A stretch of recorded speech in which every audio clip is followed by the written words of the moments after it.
Olá, sejam todos muito bem-vindos de volta ao nosso curso de Arquitetura e Urbanismo, a nossa revisãozinha básica. Eu sou o Juan, serão todos muito bem-vindos a esse canal. Bom, no último vídeo a gente começou a nossa aula de topografia falando sobre curvas de nível. E hoje a gente vai dar continuidade falando sobre declividade, principalmente a declividade usada em rampas e em taludes, cortes topográficos. Então vamos começar. A declividade, principalmente usada na arquitetura, trata-se de rampas. A rampa ela é classificada como um meio de locomoção vertical, porque é uma altura que você tem que ganhar verticalmente, ou seja, uma rampa. A rampa ela é constituída sobre altura, comprimento e inclinação. A inclinação é um ponto muito principal, muito importante. De acordo com o NBR 9050, a declividade máxima de uma rampa para um cadeirante poder acessar é de 8,33%, ou seja, num projeto de acessibilidade, uma rampa tem que ter no máximo 8,33%. Essa é uma dica para vocês ficarem na cabeça, e é sempre bom sempre dar uma olhada nas normas técnicas da NBR 9050, porque basicamente todo projeto tem que ter. Só que hoje a gente não vai entrar nessa classificação de rampas nem da NBR 9050.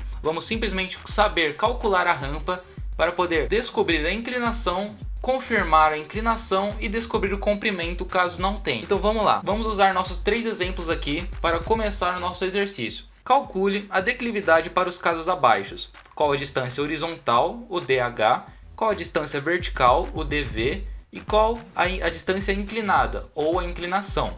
Aqui nós temos algumas dicas que vão ser muito usadas. A inclinação ela é sempre dada em porcentagem.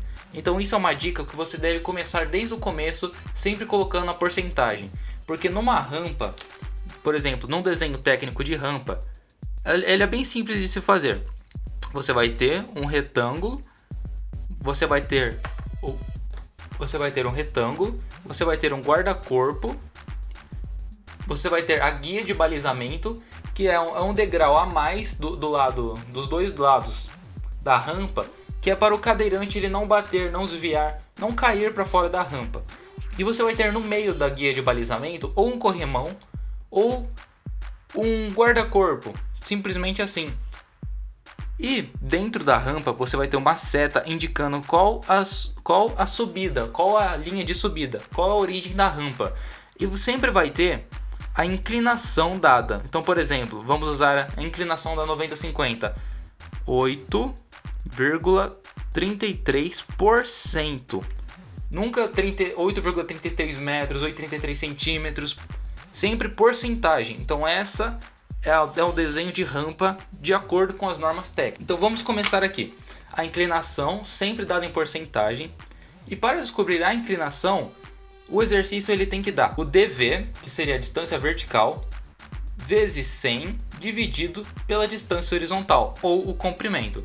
Você pode usar também essa nomenclatura: altura, ou H, e DH, o comprimento, ou C. Caso ele tenha dado a inclinação e não o comprimento, você pode usar o comprimento como a incógnita, colocar a altura vezes 100, e a inclinação dividindo. Então vamos colocar nossos conhecimentos no exercício. Vamos lá. A gente tem uma altura, um ponto inicial, o ponto 1, ele é de 39 metros, ou seja, ele começa a 39 metros. E o nosso P2, o ponto 2, ele está a 55 metros, ou seja, uma distância a ser ganhada seria 55 menos 39, ou seja, 16 metros. Isso significa que deste ponto até esse, imaginamos um retângulo, esse retângulo ele teria 16 metros por 199 metros. Então vamos colocar tudo isso na nossa fórmula. A inclinação, que é o que a gente precisa saber, é igual a 16 metros vezes 100, que é dividido por 199. Isso vai dar 1.600 dividido por 199, que é igual a 8,04%. Essa é a porcentagem, a inclinação do exercício 1. Então vamos colocar aqui exercício 1. Essa é a resposta. Agora vamos partir para o exercício 2. No exercício 2, a gente tem uma altura inicial P1 de 58,9 metros, um P2 de 67,3 metros e uma distância a ser ganhada de 67,3 menos 58,9. E isso dá 8,4 metros. Então, imaginando o nosso retângulo novamente, esse retângulo ele vai ter 8,4 metros por 127 metros. Então vamos colocar tudo isso na nossa fórmula. Inclinação é igual a 8,4 metros vezes 100 dividido por 127,5.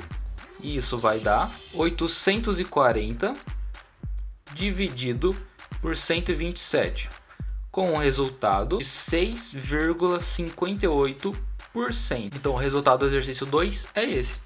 Então significa que nesta rampa temos uma inclinação de 8,04%, nesta temos de 6,58% e faltando apenas o exercício 3 para descobrirmos o resultado. Vamos lá. Primeiro a gente vai fazer o nosso retângulo, é sempre bom desenhar, então vamos lá.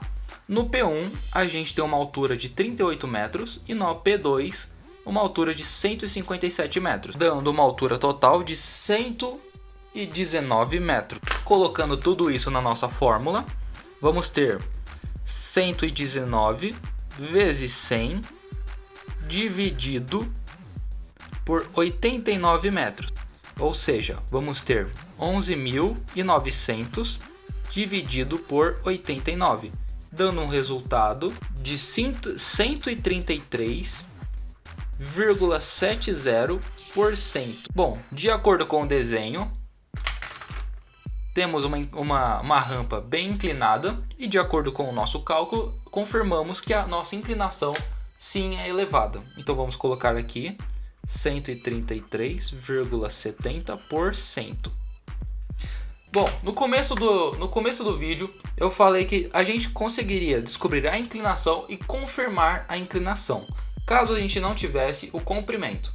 Então vamos usar a nossa fórmula do comprimento para confirmar se deu certo. Então vamos lá. No primeiro caso, a gente vai usar, fingindo que a gente não tem o nosso DH, a gente vai colocar o DH com a distância vertical ou altura vezes 100 dividido pela nossa inclinação, que no caso é 8,04. Fazendo esse cálculo, nós temos um comprimento de 199,004 metros. Ou seja, esse 199,004 ele bate aproximadamente com a distância utilizada no exercício. Vamos confirmar os outros. O DH é igual a 8,4 vezes 100 dividido pela inclinação, que é 6,58%. Resultado aproximado de 127,6 metros, batendo aproximadamente o resultado usado no exercício. Então, o nosso cálculo está correto. Agora, para confirmar o último exercício, nós temos o DH igual a 119 vezes 100 dividido por 133,70, aproximadamente 89,005 metros. Então, esse número bateu exatamente com o número dado no exercício. E é isso, gente. Espero que vocês tenham entendido a declividade, o cálculo de inclinação e o cálculo para confirmar a inclinação, que seria o cálculo de comprimento. Espero que vocês tenham gostado. Comentem as dúvidas. Vai ser muito legal poder ajudar vocês. Não esquece de deixar o like, se inscreve no canal e fui!